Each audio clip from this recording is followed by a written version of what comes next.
राज्यभरात कोरोना विषाणूचा संसर्ग पसरू नये यासाठी योग्य ती खबरदारी घेतली जात आहे। कोरोना विषाणूचा प्रसार हा गर्दीच्या ठिकाणी जास्त होत असल्याचं, त्यापासून बचाव करण्यासाठी अनेकांनी आपले गाव व घर सोडणंच नको असं चित्र राज्यात दिसत असलं तरी अमरावतीच्या बस स्थानकावर मात्र मोठ्या प्रमाणात प्रवासी दिसत आहेत।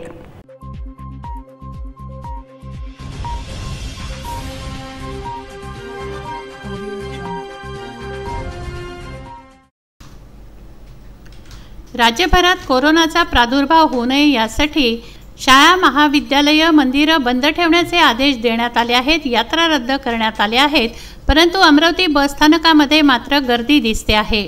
अनेक जणांनी आपल्या चेहऱ्यावर स्कार्फ बांधले आहे, तर रुमाल पण बांधले आहेत, पण अनेक जण मात्र काळजी घेण्यापासून अनभिज्ञ असल्याचं दिसत आहे।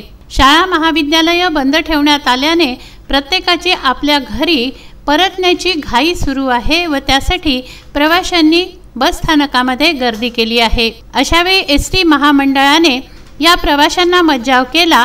बस जर परगावी सोडल्या नाहीत तर या प्रवाशांची नक्कीच गैरसोय होणार आहे।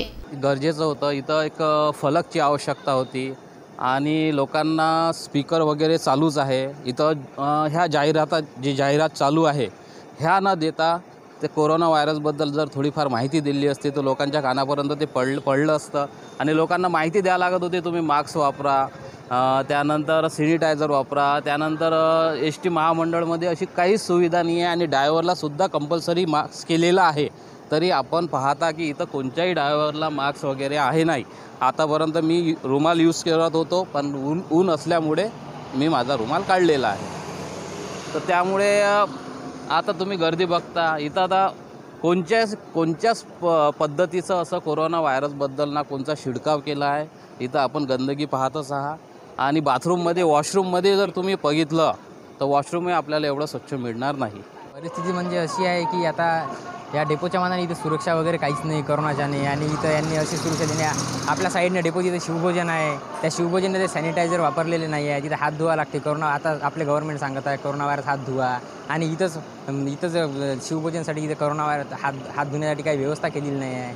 आणि तिथं पाहिलं तर इकडं इकडं व्यवस्था नाही आहे, सगळा कचरा वगैरे खाण पडलेला आहे। तिकडे बाथरूममध्ये गेलं तर तिकडं पण पूर्ण अस्वच्छतेचं वातावरण आहे। आणि इथं अशी यांनी जाहिरात फलक लावायला पाहिजे की कोरोनासाठी काय होऊ शकते, त्याचे लक्षणं काय आहे, त्यासाठी आपण काय सुविधा करायला पाहिजे। इथे आपण पाहत आहे की म्हणजे कोणीच असं कंपल्सरी नाही आहे, कारण रुमाल वगैरे वापरले पाहिजे, कारण की ऊन खूप आहे आणि एवढ्या टेम्परेचरमध्ये कोरोना राहू शकत नाही।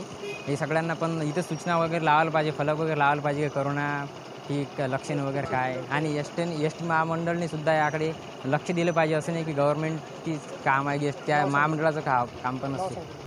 तेव्हा चाकरमाने व विद्यार्थी आपल्या घरी परततील तरी कसे, असाही प्रश्न आहे।